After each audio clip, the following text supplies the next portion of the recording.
Hi, and welcome to Talkward. I'm Marty Dundix, editor-in-chief of Weekly Humorous Magazine, and this is Talkward, where hilariously funny people come and tell cringeworthy stories. And today I have special, hilarious comedy writing guest, Andy Newton. Hello. Hey, Andy Newton, how are you? Good. I'm very sweaty today. It's sort of entered that. It's finally entered that season where I'm just dripping in sweat all the time. You know, it's like it's muggy. You know, I grew up in California, so my body's like built for just a continuously temperate, like 68 degrees. And if it's anything below or above, I'm just horribly uncomfortable all the time. You need something that can wick. It's got to wick away. Yeah. Wick away the moisture. I see all my clothes are cotton fabric. I'm just walking around. That's what we need. We need a 100% sponge fabric shirt and pant. But I guess sponges do wick away, but then you're carrying They around... absorb. But then you're carrying around like 20 pounds of your own sweat We everywhere. would be very heavy in those sponge clothes. Just this big inflated person waddling down the street. You poked a hole in my sponge clothes empire rather quickly. Damn it, I had already spent all those monies. Those commercials would have been great. Yeah. I'm going to mock up the product. Yeah, you should. I think it's a good idea. It's like us wearing sponge. It would look essentially like be SpongeBob SquarePants, but for human. I have a feeling it would look a lot like a tampon commercial with the side by side, like pouring water on a cotton T-shirt, pouring water on the sponge shirt. Yeah, with the blue liquid. It's always the blue liquid. Yeah. When I was a kid, I used to think that all women peed their pants. And it was blue. Because they use the same blue liquid in the tampon commercials as they do in the diaper commercials. So intuitively, as a kid, not knowing anything about menstruation, I just assumed that was some sort of key difference between men and women, as women never learned how to hold it in, or they were physically incapable of doing it. Well, you got conditioned poorly. Yeah. By television ads. Yeah. I finally learned that they didn't, but it was only a That was an awkward conversation. Yeah. Thanks for coming on the show. Of course, yeah. You're a fan of the show. You've listened to it before. Yeah, I've listened to all of them, actually. Oh, my God. All of them? Yeah. I have a lot of time to kill. I don't... Podcasts are great. I love that, like, it's this weird technology that's kind of cyclical. Like, it's like we're into radio shows again, you know? But isn't it funny that people act like podcasts are this new amazing thing? No. Yeah. And it's just radio. Oh, yeah. And then people do live podcast, and it is radio. That's literally radio. That's literally what radio has been. I guess not literally, because it's not the signals, but it's over Wi-Fi or whatever. But it's, it's yeah, funny. And similar to, podcast hosts who people talk about, like, I love Mark Maron's podcast. Yeah. But people sort of talk about him as if it's this sort of like new, how he embodies this sort of quintessential new figure that's never existed before, but he's essentially a broadcaster, like Larry King or Dick Cavett. You know, it's the same thing. It's just a slightly new format. And they're like, who? Yeah, they had these shows on.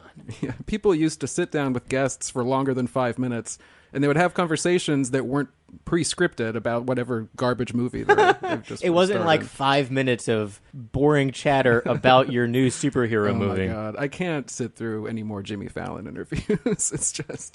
It's too hard. I haven't been tuning in. I only see the clips when they're playing games. To me, it looks like the show has just become a bunch of games. Yeah, it's kind of a kids show, but it's the one thing I do tune in for, and I sort of watch everything on YouTube now. That's one thing that Jimmy Fallon actually understood, or someone on his staff understood really well, is that these talk shows, you can really, they lend themselves to the new sort of internet streaming generation of, media, in the sense that you can make it these sort of like little snackable segments, because the show is already built into these little snackable segments, Well, that's why Letterman got out, because he said he couldn't compete with the younger generation that was just making the show with these newfangled gadgets. Well, the show was his show was more long form. It was more conversation, and then all the other shows they're almost being made so that people could digest them, not on television, but online,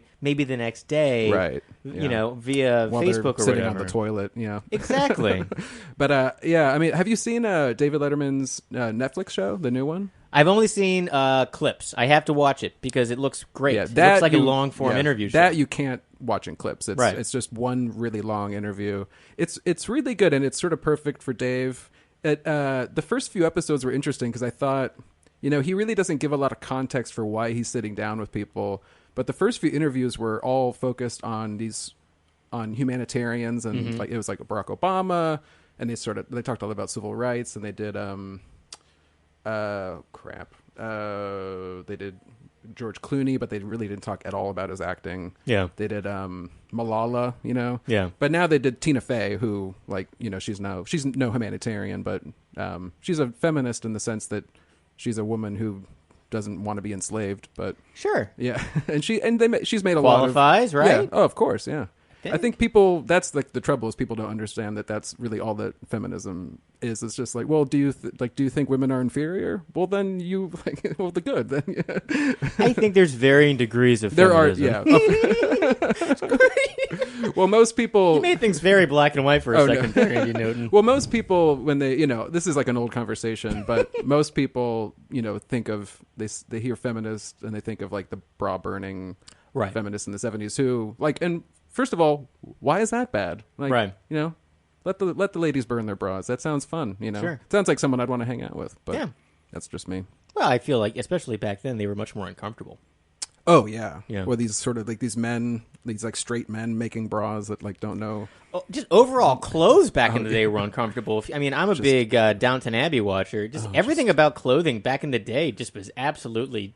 horrendously uncomfortable. So much wool. Can you imagine? So many layers of wool and like corsets and like just weird straps. Oh yeah, and laces upon laces upon zippers. Well, those. How like Mormons wear that weird underwear. It's like everyone had that weird underwear back then. It's just such a hassle. I can't wait for the future when we're just all going to wear the same jumpsuits made of sponge material, maybe, when they figure out the weight problem with the water.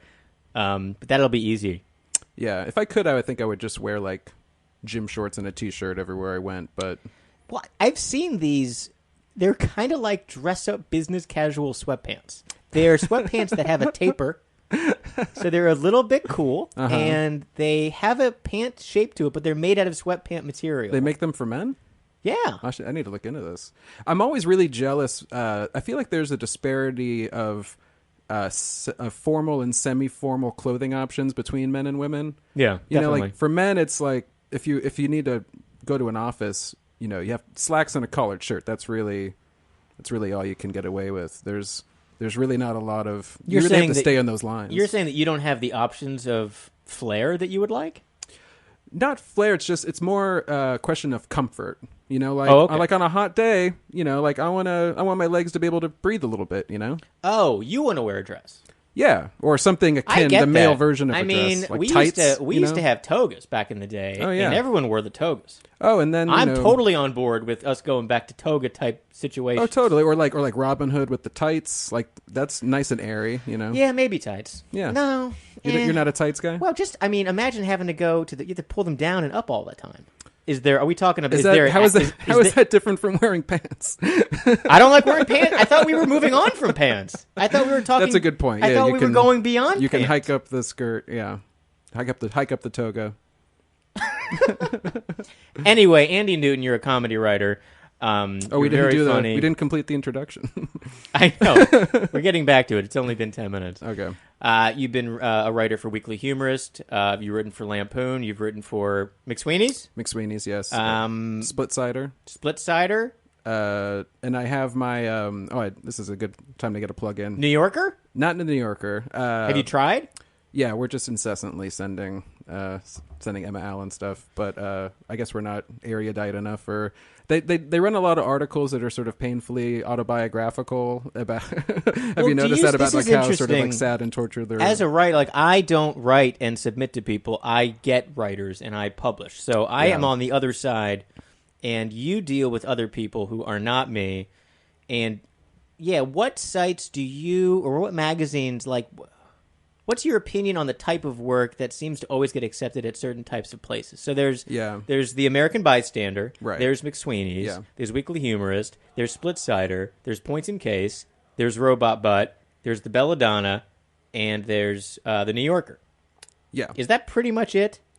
Then there's a bunch of like kind of tertiary sites. Yeah. That's really mostly what I'm aware of. And it's we really my writing partner and I, and just me by myself, we really focus on Michael. Yeah, Michael Bleicher. Yeah, Bleicher. Yeah, not Bleacher. I mispronounced it earlier. We focus on we're constantly trying to get into the New Yorker or McSweeney's. But we also love your site, and we send you. Most of the time we write stuff and just send it immediately to you because we know that know that I'll just put it up. Well, we know that it's like not a. You can tell when something's like not a fit. Like we just love vulgarity and we can't help ourselves. So and that's not something that McSweeney's or the New Yorker really trade in. No, they don't. But I'm kind of, we try to sort of write things and come up with ideas that are suited to these publications we're trying to get into. But then the things that we end up getting published with McSweeney's, for instance, are never the things that we thought what they would pick up. It's just something that we sent them just on a whim.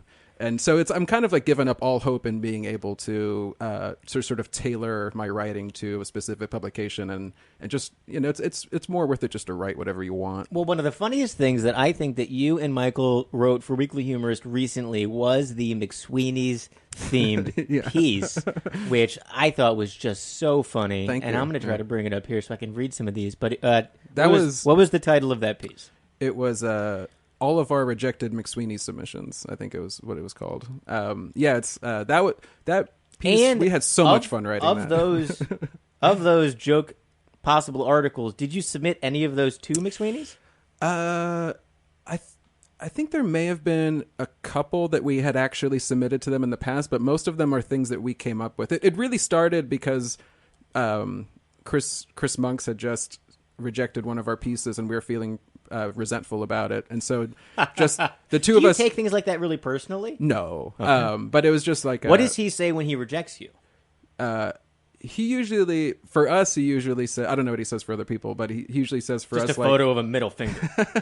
No, he actually gives a personalized response, which is really thoughtful. The New Yorker just sends the same form email to everyone. But he'll say, and now that we have a little bit of a rapport with them, he'll say like, "Oh, this was couple laughs here, but not quite there," or something like that. Or he tends to think our pieces are very like humorous, but not laugh out loud funny, which is fair, I guess. So it was just, it really didn't even start as a thing that we wanted to write and submit. It was mostly that he and I were just like goofing off and coming up with the sort of like most stereotypical McSweeney's headlines that we could imagine. And these really are. Do you have a favorite? It's Bedazzled Jean season, you fucking asshole. That's which is there. The gourd, which is obviously kind of a parody of the decorative gourd season. There are a couple that are very specific parodies, and then there are a lot of others that are just sort of things we come up with. I like the Salem witch trials one. Yeah, that's a good one. Where is that? It's toward the bottom, I think. I like missed connection adds to my childhood crushes, which is then something we submitted. Which then you wrote, yeah. Well, so actually, we actually wrote that and then submitted it to McSweeney's, and of course they rejected it. So then you printed it. It's funny. We were really attached to that piece mostly because a lot of those stories were based on real things that had happened to us. I'm in grad school and my life is sad. We've noticed that there are a string of McSweeney's articles that are just about like the sort of tortured existence of a grad student. Or like the tortured privileged person. Yeah. Exactly. That kind of mindset. List, Shania Twain song or Italian deli order. Yeah, so that was this is a good one. I'm a millennial and I'm not looking for toilet paper. I'm looking for a clean butt lifestyle. That's a good one. Thanks. Yeah, this was a great list. And then to honor your list, I styled the page to look like McSweeney's font and styling. That was really great. Yeah. That took me all day. I had no idea how to do that. How did you find the font and everything? Oh God, I don't know. It was a lot of Googling on C. It was all C. It's called CSS, guys. It's cascading style sheets, and they suck, and I hate them. And they're what controls everything on the web to look a certain way. And it makes all of your fonts and your colors and everything. So anyway, so I think we still sort of try to tailor things. What we'll do is we'll be like, we need to write something to get into this publication, and we'll start out writing it, and then halfway through it we'll have come up with a joke that we think is absolutely hilarious, but then we realize is not something that McSweeney's the New Yorker would probably ever run, like something just really filthy, and we're like, well, let's just keep it in and send it to Marty because because the integrity of the piece is more worthwhile than we can wait and we can make something that's a little bit more classy to send to them later. Yeah, send this to Marty now. But then you never know. Like we just got a piece picked up by McSweeney's that we initially had written to be a New Yorker piece, and then they rejected it, and we're like, well, let's just send it to McSweeney's and see what they say. And they picked it up, which actually weren't expecting at all. Back to my point about sort of just being completely unable to predict it. It's a piece called it may have come out by the time this you post this podcast. It's called The One Where Everything's 2018. It's like a list of Friends episode synopses that but all the characters are in 2018, so it's a lot of like current topical references, like modern Seinfeld. Yeah, which is a Twitter account, I think. Right. Yeah. So it's stuff like Phoebe joins Antifa and like oh, that's fun and it's stuff like that. So it's and that we had a lot of fun writing that, mostly because we're just nostalgic. It's great. Exactly. Yeah. And we're just huge fans of Friends, and so that kind of stuff really does amazingly well.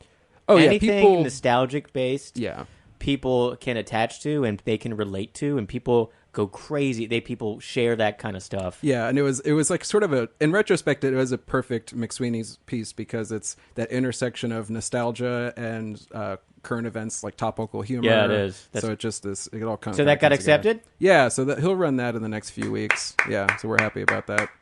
Congratulations. Thanks. I wish I had it, but I am happy for you. So when you have something that has fart jokes, you know where to come. All right. Yeah, definitely.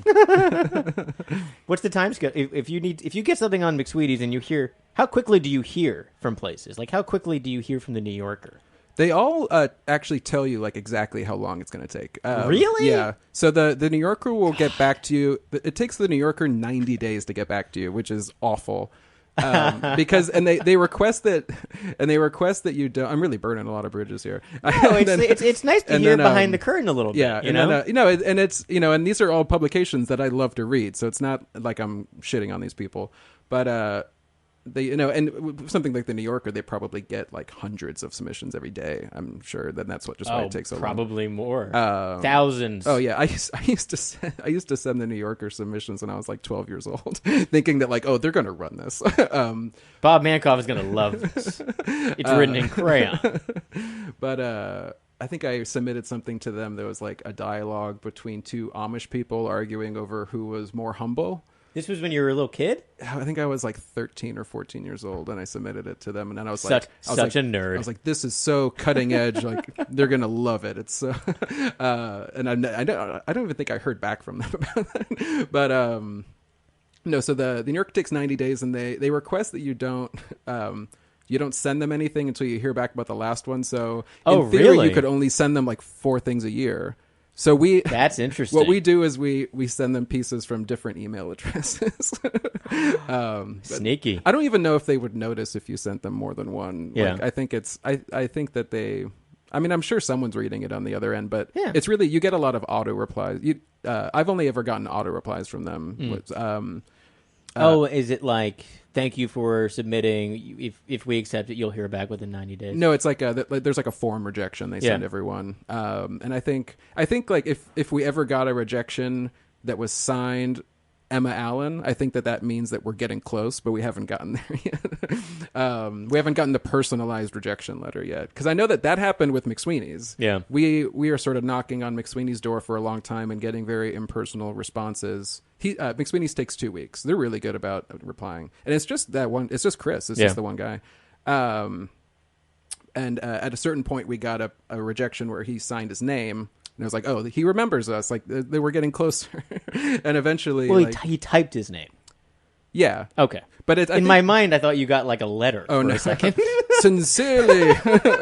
He wrote it with a quill. It arrived via bird. It was very nice. But I think it's the difference between like copying and pasting a form rejection into an email and actually taking the time to write a response. And now he'll send us like his actual thoughts on the pieces, which we actually really appreciate because we like feedback. Dear Andy, I don't like you very much. You're like, I don't like getting this much information. I liked it better when it was a form. And then I find you very sweaty. And then with McSweeney's, there's really no telling how long it takes them once they accept something, how long it takes them to publish something because. I only started publishing with them after Trump got elected, and that really like threw the whole humor writing thing on its head because everything is so time sensitive. Exactly, it's insanely time sensitive. And so he created annoying. And so he created this time sensitive email address you can submit pieces to, and so we've gotten a couple pieces picked up through that. It's bullshit. And so that so we'll like send him a piece if it's time sensitive, and he'll read it.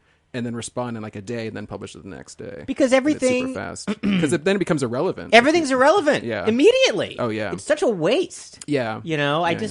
I like funny stuff that's evergreen, or at least relevant for like a month, or topical. Oh, just come like, on, some things that that's sort of the issue is you get something where it's only funny for a day. Right. This is great, but it's only relevant for like the next 25 minutes. I can't possibly use it. And there's a question about how worthwhile it is even to write something like that, because do you want something that you can read on the day of and then it's funny but then has no lasting power? I kind of want to write something that you can revisit years later and still think is funny. Exactly.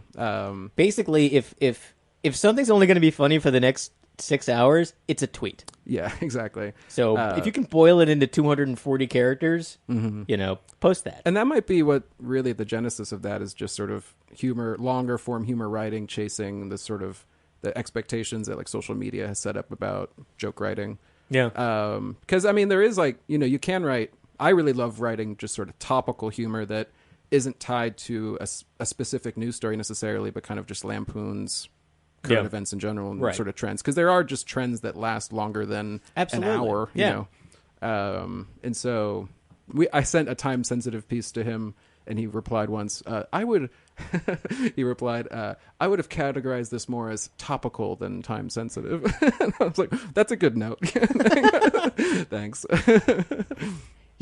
It's like you wrote urgent. This wasn't that urgent. No, I wouldn't exactly. That is sort of the comedy writing equivalent of getting like an office email that someone's typed a bunch of exclamation points in. Right. You're like, this wasn't necessary. This is not something that has to get my attention this till tomorrow. Waited, yeah. This could have waited. This comedy could have easily waited. This is not a comedy emergency, Andy.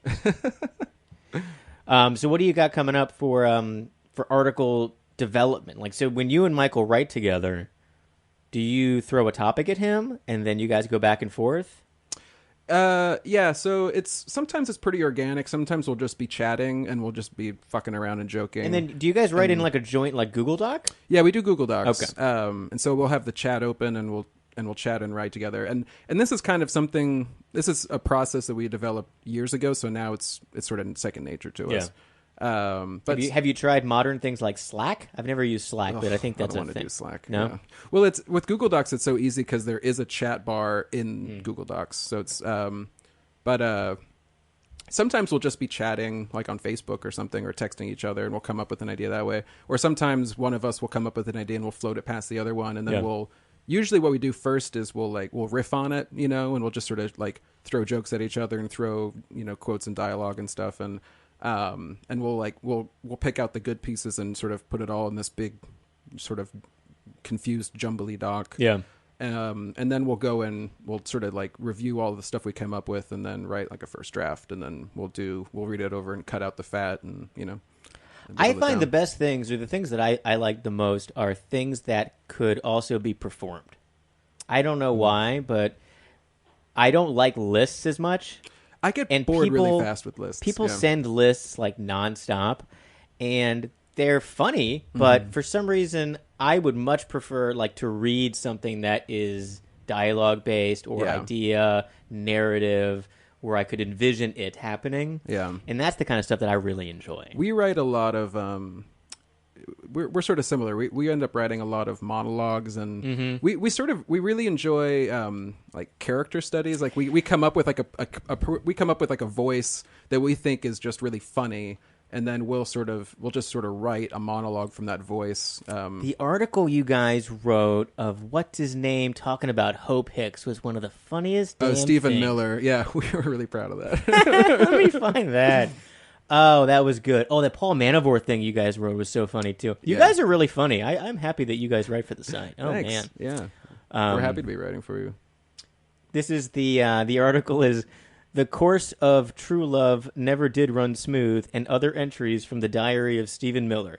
And it's this like real sad entries of Stephen Miller, and he's just pining over Hope Hicks, and it's written in such a way where it's like it's unveiling this obsession and love that he has for Hope Hicks, and this jealousy that he is realizing that Hope Hicks has been dating this other guy, Rob Porter, who gets thrown out of the White House. Yeah, this was written around the time with the whole Rob Porter stuff. Yeah. It's so good. Yeah, we were really proud of that, and I think for that piece we were also able to draw on a lot of experience of teenage angst, and just really playing into that angle, while also then mixing in the sort of proud white nationalism that Stephen Miller seems to embody. Oh, this is funny. I can't even. Rob Porter is a goddamn cuck. Turns out Rob and Hope have been dating this whole time. Previous to that line, he's being really sad. He's like, I kind of think I'd like Rob to be gone because I see him as competition. 2 seconds later, what? Infuriated. This is a funny article. If you're listening to this, please go to Weekly Humorist and look up all of the articles written by these guys because they are hilarious. That's a funny one. Yeah. But the Paul Manafort one also super funny. Thanks. Where he's like slowly escaping. Yeah. I like what he's taking. Yeah, he's sort of. It's the premise of the piece is that he's doing for like community court mandated community service. He's hosting this sort of self-help seminar where they're doing this whole thing of like like he's doing kind of like the George Clooney Up in the Air thing of like what would you pack in your suitcase. And he's like, well, let's look at my suitcase. We have, 5 different passports. We have all this cash. Yeah, various currencies. That is Paul Manafort's 7 Keys to a More Deliberate Life. And that's hilarious. You gotta check that one out, too. These are fun. Also, the thing that's fun about your articles is that it's fun to do the art for them. Yeah, so we really appreciate the art you do. It's I always have much fun making the art for your articles because they always have the funniest characters in them. So I'm always like, ooh, what can I do? And I like try to put together something funny. And Paul Manafort running through airport terminal with a bag is great. And you really nailed Stephen Miller writing in his diary as a little kid. I think my favorite one is when we wrote for the Lampoon when we wrote. The Garfunkel Christmas piece. Oh, that was fun. That great silhouette of Garfunkel. That's I got really to do some painting. Yeah, it's really awesome. I enjoyed it. That piece was really special to us because the Garfunkel character is someone we've been writing for years. It was something we came up with like maybe shortly after college, and we just had written. I think we'd written maybe at this point. I think we've written over 10 of these monologues, and it's just kind of an inside joke between the two of us, and we were so proud to have it finally published somewhere. And this is Garfunkel of Garfunkel and Oates. No. Garfunkel and Oates is the comedy singing team. Simon and Garfunkel. Yeah. Garfunkel and Oates is also very funny. Yeah, they're hilarious and they play great songs. The premise of these monologues. Simon and Garfunkel. The premise of these monologues is just that Simon and Art Garfunkel goes around and tries to do everyday mundane things and keeps getting recognized, and everyone's just asking him about Paul. Yeah, and things that Paul Simon does, and he's like, I don't actually talk to Paul every day. I don't really hang out with Paul so much anymore. Thanks, guys. But he always every piece that we've written, no one would know this because there's only been one published widely, but every piece starts with, "Hello, I'm acting and singing legend Art Garfunkel, and I would." Or in the Christmas pieces, and I would like to return this sweater. I would like to return this sweater. know. I don't talk to Paul that much. Why aren't you paying attention I'm to not me? actually familiar with the individual tracks on Graceland.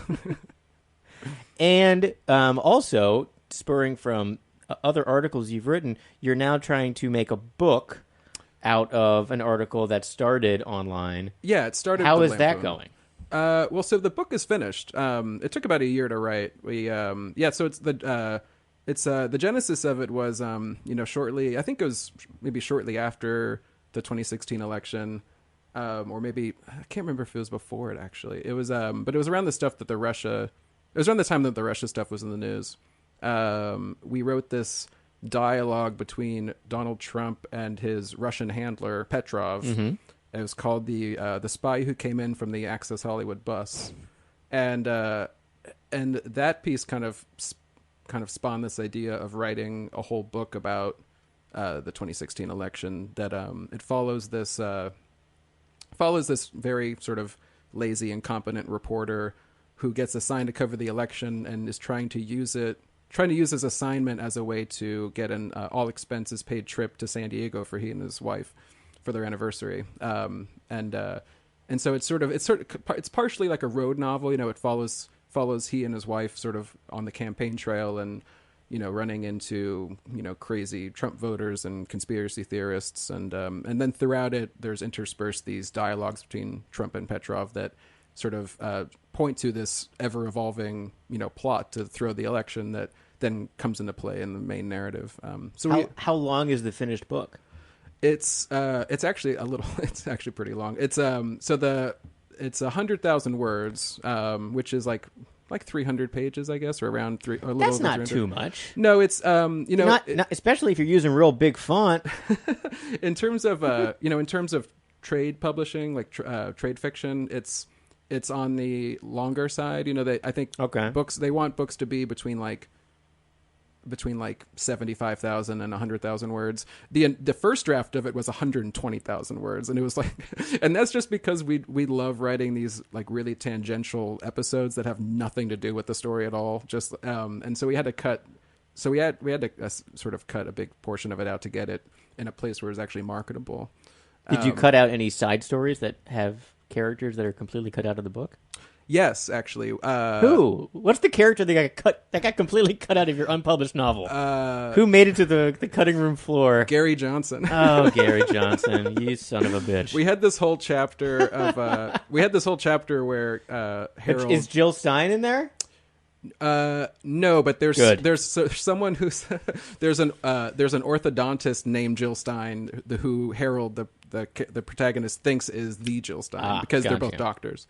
But there was a chapter we had a whole chapter where Harold goes to the libertarian debate, and it's like him and like three other people in the audience, and Gary Johnson's stoned and just kind of rambling on these, talking about like Pink Floyd laser shows and stuff, and that got cut out. That got cut out because it never really comes back in. Yeah, and so we figured it wasn't worth it. It wasn't essential to the storytelling. Yeah, I mean, cuts like that were really like.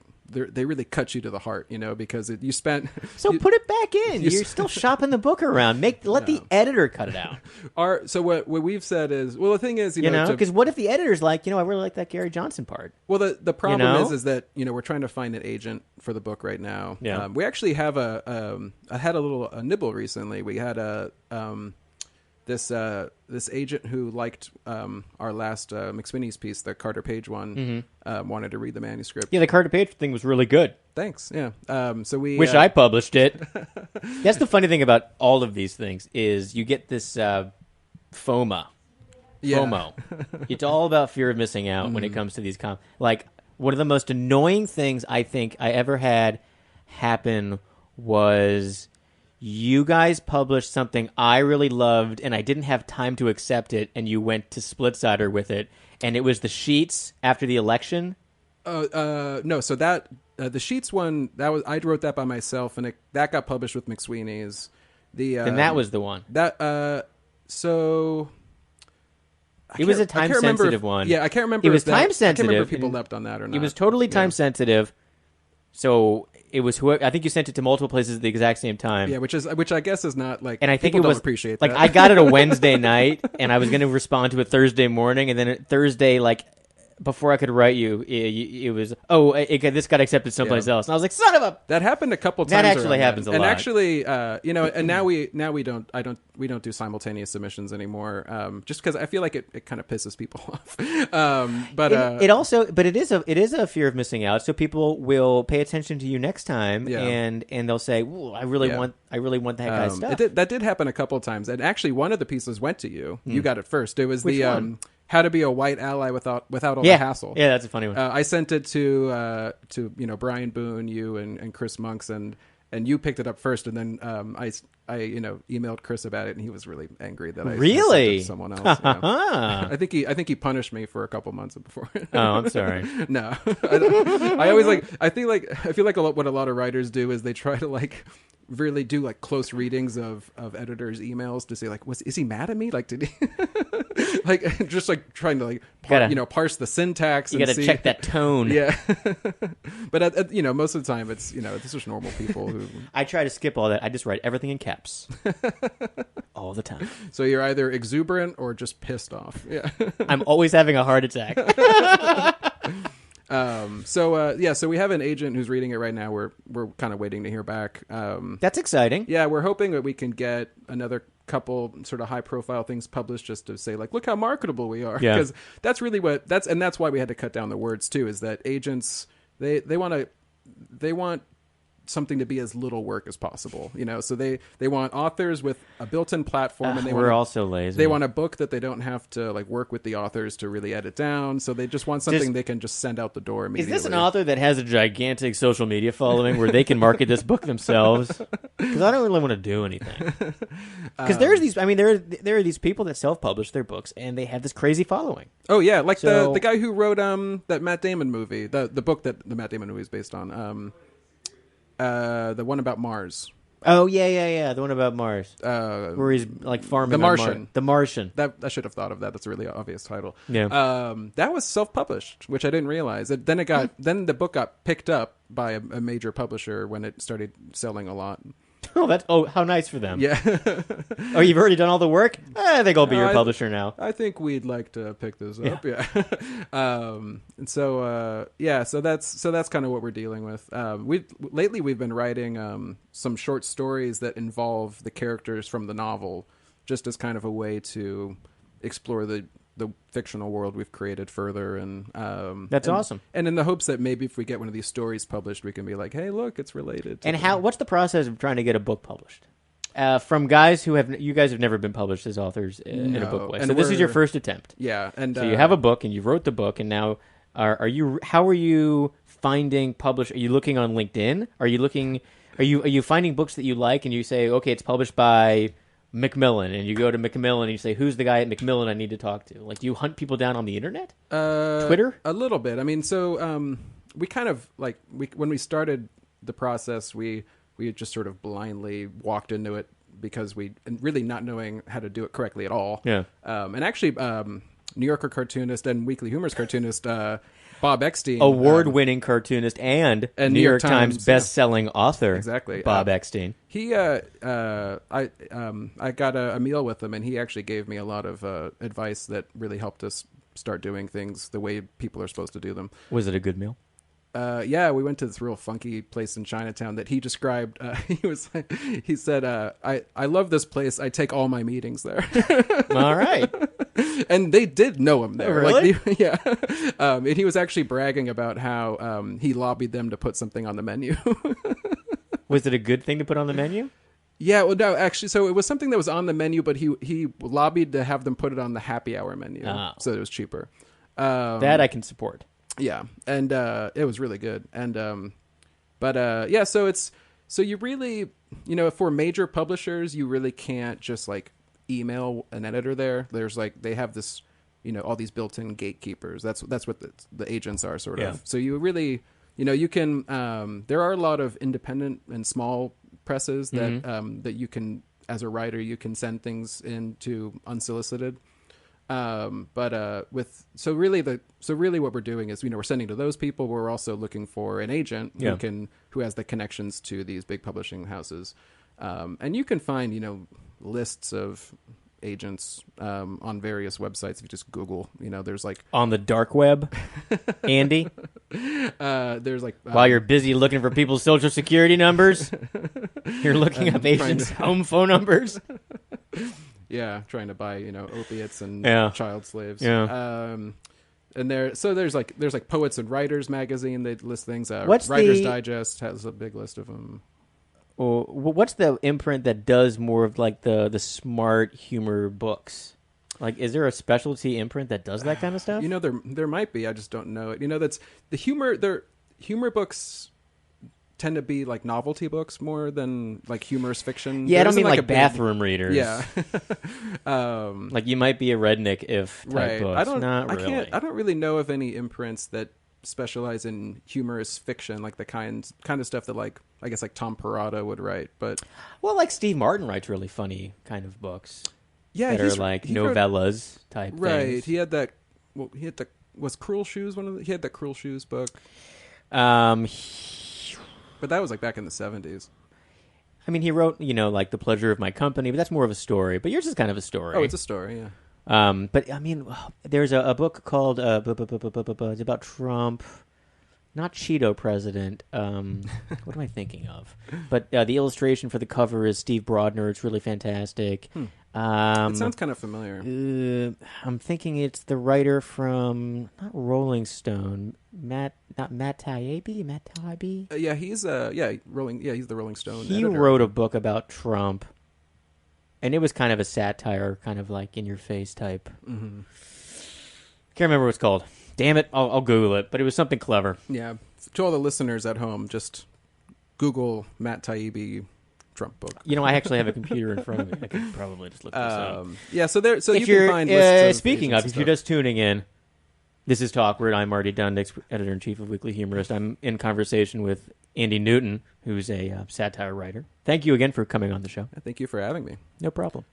So like, and agents, different agents have, specialize in different things, because I think a big part of being a literary agent is just having connections in the publishing world. And so most literary agents will have certain genres that they really only pick up books in. So it's called Insane Clown President. That's what it was called. Oh, yeah. Okay, go on with your stuff. And so usually if you go through these agency websites, they'll have little bios about all the agents, and you pick the one who lists interests that sound similar enough to your book, Yeah. And so that's kind of the game. It's very time consuming and very boring, and it's a lot of sort of knocking on doors and not. Well, that's similar. I mean, when I was shopping my portfolio around, when I was an illustrator, mm-hmm. and I had to go to all these art directors, and this was before throwing everything on the internet. You actually had to. Had a physical portfolio, like a big black book with a zipper, and it had little tear sheets in it, right. And you had to drop them off at the mailroom entrance of the magazine, mm-hmm. and then you would pick it up the next day, and you never even knew if the art director was looking at your stuff. Yeah. So sometimes you would do little tricks where you would like you would maybe like tape a page together, or you tape like a hair mm-hmm. to see it, and then you'd see if they even like opened it. The James Bond trick in Goldfinger. Yeah, you would see if they even opened it, and that kind of stuff. Or I would like put little jokes inside to see if they would take. Like I would put like a funny GIF type. Idea. Yeah. See, I kind of wish I could have experienced that, like the analog era of that, where you could. It was tricky. You could literally like go into a building and just go up and down the halls knocking on people's doors. Like, you like. I did the Mad Magazine building that's now moved to Los Angeles or California. I think they're in LA now, Hollywood. I don't know. They moved to the DC Comic building, I believe. But Mad used to be on in Midtown for years and years, and they were across the street from Letterman. And I dropped off my portfolio to Sam Viviano, the art director, and I got to like go in. And I didn't force my way in, but I brought a box of donuts, so they let me in. And because I bribed them with donuts, they let me hang out. And I was just out of college. I just graduated from Syracuse, and I had no idea what I was doing. And I just kind of shoehorned myself into this guy's office. And he let me come back like 2 more times. That's great. As long as I brought donuts. Yeah, and that's the thing. That's sort of one of the challenges of the internet age, is that there's sort of a depersonalizing aspect of it, where people are just an email address, and it's really, there's no like sense. You can't really get a sense of people. Yeah. I like meeting the writers. Oh, it's a lot of fun. And I don't. Like so many of the writers don't. No, they live all over the place. But also, they're not social. Yeah. Like I invite them to stuff, and they just never come. I think writers tend to be homebodies. Yeah. They can always come to the guaranteed delivery shows. That's true. Next show coming up June 4th at 110 Wall Street, 8 p.m. Free tickets. I can attest the shows are very fun. You're going to come to the next one. Yes, I will. So far, we have Nico White, Ginny Hogan. Did she do another show? She's a writer. Stuff that I've seen. That's where she's a New Yorker writer. Yeah, okay. She's a Belladonna writer. Yeah. She does. I knew the name. I knew the name sounded. McSweeney's writer. I knew the name sounded familiar. But she's been on Weekly Humorist, and she's also does stand up. So she's going to perform at that show. That's great. Adam Mamawala, who's a stand up, he's going to be at that show. Django Gold, who is a writer for The Late Show with Stephen Colbert. Cool. He's going to be there. And it's actually going to be a show that's going to celebrate the issue of The Writer magazine, which is the June issue of The Writer magazine is, I think, going to be on newsstands now. And there is an entire section, there's an article written by Keisha Whitaker, who wrote an article called The Lords and Ladies of LOL. It profiles the New Yorker. It profiles McSweeney's. It profiles Splitsider with Brian Boone. It talks to the Belladonna editors. It talks to Robot Butt, and it talks to me. Yeah, two columns, a whole page. And they talk to Kit Lively, and they talk to Bob Eckstein. Oh, cool! Yeah, I saw that they were quoted in the article. Yeah, that's great. That's exciting. Yeah. So everybody has to come. So you have to come to that one. Yeah. And I think we're going to get hopefully some free booze. I think there's going to be like a happy hour before the show that's also going to be sponsored. Courtesy of Swill. Go to getswill.com. They are actually one of our sponsors. Use coupon code DRINK5 and get $5 off your first order. Getswill.com. It is a liquor store in your pocket. Thank you very much. Have you noticed that every podcast is sponsored by the same companies? I've noticed that everybody seems to be sponsored by Audible.com or Squarespace. Audible, Squarespace is a big one. What's the Parachute Sheets is a new company that I feel like. So I should be getting them as a sponsor? You should look for them. Yeah, actually, my girlfriend just bought me a robe of a robe. From Whoa! Don't brag so much. My girlfriend. She buys me stuff. Yeah. I got a parachute robe. It's really comfy. Is it soft? I've seen the ads on the subway. Yeah. The people in the ads look very comfortable. Yeah, I was lounging in it last night. It is very comfortable. How nice for you. Yeah, and let's see, what else are the big ones?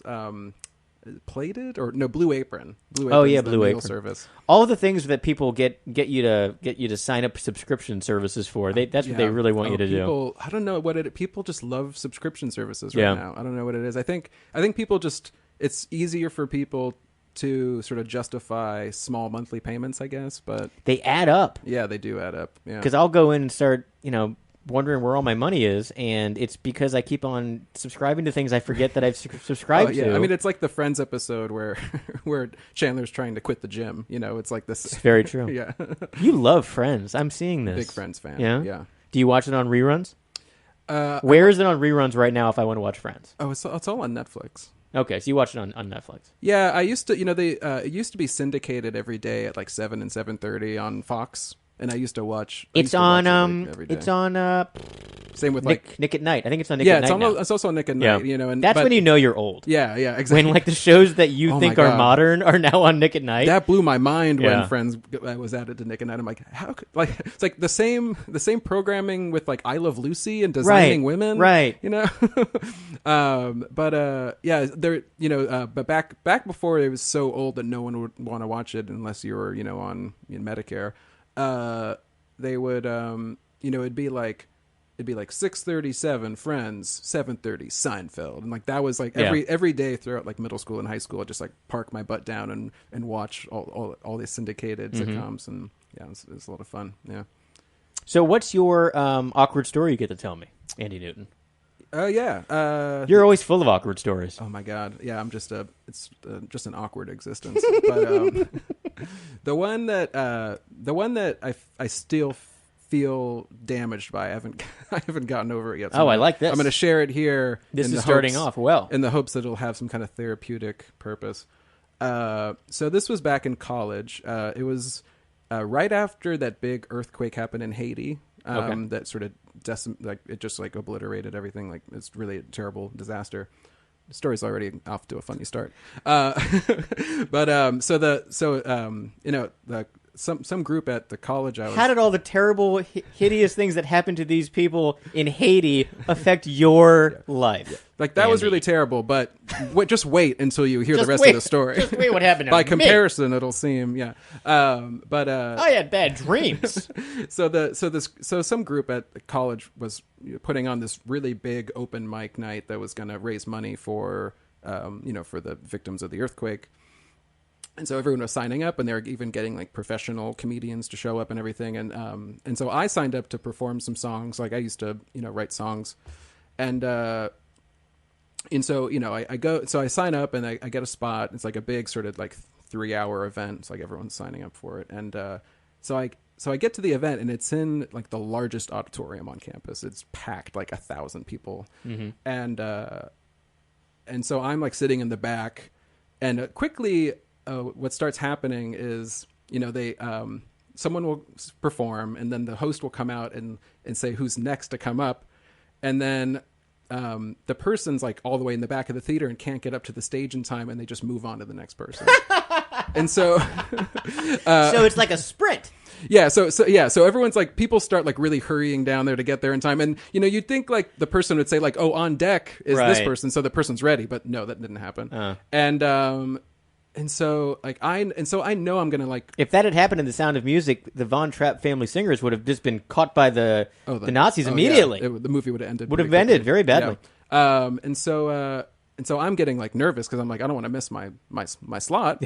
So I have my guitar in hand. I'm waiting in the back of the theater, and then the host comes out and he calls my name, and he's looking in the crowd like, Andy, are you here? Like, going once? And I start sprinting down the center aisle. Did you start yelling? Like, I'm here! I'm like, I'm here! I'm here! I start sprinting down the center aisle, heading towards the stage, and I still don't quite know why I did this. I think it was instinctual, but, it was a theater, so there was like, like theaters are sometimes slanted, so that I'm running down, and from my, relative to my angle, the stage looked not as high as it truly was. And so I thought in my head, I can just leap onto the stage and it'll be fine. And instead I make a running leap with my guitar in hand. I get about as high as my knees, just hit the stage, and I go sliding across the stage. Guitar flies out of my hand. There's like a huge audible gasp followed by a deafening silence. I forgot you were carrying a guitar during all this too.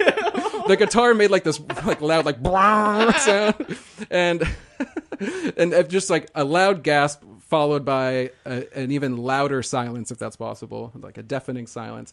And I'm like, oh crap! I go and pick up the guitar, and I set up my chair, and I sit down, and I make some kind of offhand remark about how I wanted to do a Chevy Chase style pratfall. Of course, not realizing that not everyone, most 19-year-olds aren't very well versed in classic comedy. No, so that didn't get a laugh. No. So the tension, rather than being diffused by my joke, was just heightened. Were they just like uproariously laughing at you at this point, or were they all kind of silent, like shocked? I think they were like, I think everyone was just uncomfortable. Because I think everyone like viscerally felt my embarrassment. And so then I go, I'm going to play the song. I start to play the song. I get 2 measures in, I realize my guitar is horribly out of tune. So then I'm like, so I stop and I'm like, my guitar is really out of tune, right? And I get this huge applause. Good. And so I'm like, okay, this is terrible. And so I'm just like shouting in the audience, like, does anyone have a guitar? Like, no one wants to help me out. Does anybody have a guitar? And I know there's, like half the audience has guitars. Oh. We're at an open mic. Gotcha. And so I'm like shouting in the audience, no one wants to help me. And I see a guy in the front row holding a guitar, and I kind of force him to give me his guitar. I'm just like, hey, you have a guitar, give it to me. And I play the song and get off. And then what was the song? It's a song I had written. Oh, that's even worse. Yeah, it's like then you're really putting yourself out there. You're putting yourself out there. Like, at least if you had started playing like Simon and Garfunkel songs, people at least would know what the heck you were playing. Exactly. Okay. Man, you really that compounded things poorly. Oh yeah, and then so the very next act after me was the professional stand-up comic. And of course, the first thing he does is just lay into me. Yeah. And it gets, just the loudest laughter you'd well, ever. That's good. Kinda. Yeah, I mean, I wasn't in on it. You get to laugh at yourself a little bit. Yeah, so now... you became kind of the hero. I guess. I don't know. As long as he wasn't... Was he like really mean jokes at you? I wasn't in on the joke. Oh. Yeah, that's the... but like, if I were in his shoes, I would have done the exact same thing. I don't fault him for making fun of me. But I have not forgiven the people of Haiti yet. Remind me again how this is Haiti's fault? We're raising money for... that's right. It's a fundraiser. Do you feel better now that you've told that story? Yeah, I feel like a weight's been lifted. Really? Yeah. Lots of people are going to hear it, and they're all going to know that you did this. I think I can live with it. I've you done ever... a lot since then. I've done a lot of terrible things, a lot of embarrassing things, much more embarrassing things have happened. Way more embarrassing, horrible. Have you ever played that song again that you wrote? Not in public. Really? Have you played it for the girlfriend? No. And the cat? No, I have not played it for the girlfriend and the cat, no. What's the cat's name? Charlie. What's the girlfriend's name? Leah. That sounds lovely. Thanks. I remember when we had dinner downstairs. Yeah. That was a lot of fun. That was a lot of fun. We need to do that and you again. picked up the check, yeah. I did. No, that's never going to happen again, but yeah, all right. Before we sign off, I do want to put in a plug for one thing we didn't Please, talk about. plug. So my brother and I run an Instagram account called Wins From Behind. Oh, I love that account. Yeah, we publish scatological poems. So poems I didn't about know that was you and your brother. Poems about farts and poops. And we publish daily. You should follow us on Wins From Behind on Instagram. We're also on Twitter and Facebook, but it's sort of primarily an Instagram account. I did not know that you were on Twitter and Facebook. I know that you're on Instagram because I see them all the time. Yeah, I mean, the Twitter account's kind of useless because it's just links to the Instagram. Yeah. They don't really mesh well, but Facebook and Instagram interact really well. Oh, we hardly even talked about your poetry, but we'll talk about that next time. But the Wins From Behind is funny because you label them movement number. Yeah. Which is hilarious because it's movement and it's fart related, toilet humor. And it's also so high comedy, low comedy in there too. It's very I mean the basic from since this is like a writer's podcast, I'll get into a little bit of the craft of it. Really what makes it inherently funny is the fact that you're taking poetry, which is written in sort of, in literary terms, it's called like a high register. It's very, you use very lofty language, Right. It's the, language of the bard. And then, you're talking about this content, like the subject matter that's really low register, so it's a humorous contrast. And now that I've explained the joke, the thing will never be funny again. Never again. It's very funny and it's very classy. And then you also got featured for poetry for WNYC. Recently. Yeah. That was because it was Poetry Month. April was National Poetry Month. And you wrote something about Queens. Yeah, I believe. Queens in the Springtime. Queens in the Springtime, and you got featured. I saw that. Yeah. They were doing this sort of weekly thing where they were like, they were giving people themes to write poems around, and they say like, oh, if we like your poems, we'll put them on the website. Mm-hmm. So I wrote a little thing about spring and sent it in, and they put it on their website, and I was really proud. That was great. Yeah, it was exciting. Yeah. And where can people follow you on Twitter? Because you guys post things on Twitter a lot. Yeah. So we're Michael Blacker and I have a joint Twitter account because we're both lazy and each of us individually could never tweet enough to sustain one account. So we're Bliker_Newton. Okay. Yeah. And then your next piece is going to be in McSweeney's at some point soon. Yeah. It's very vague. It's like sometime in the next month. Okay, well, we'll be looking for that. Yeah. And I'll get this up, and people can find links to... I'll put the links for the Wins From Behind and your Twitter account on the site for the Talkward thing, and we'll do that. And I'll see you at the show on June 4th. I won't miss it, yeah. Okay, that's going to be great. Guaranteed delivery. Well, thanks for listening. This has been Talkward. I'm Marty Dundix, Editor-in-Chief of Weekly Humorist Magazine. Please check us out at weeklyhumorist.com. Sign up for the weekly e-newsletter. That comes out every Friday. Also follow us online at Weekly Humorist and on Instagram. This podcast is sponsored by Swill. Go to getswill.com. It's a liquor store in your pocket. Use code DRINK5 for $5 off your first order.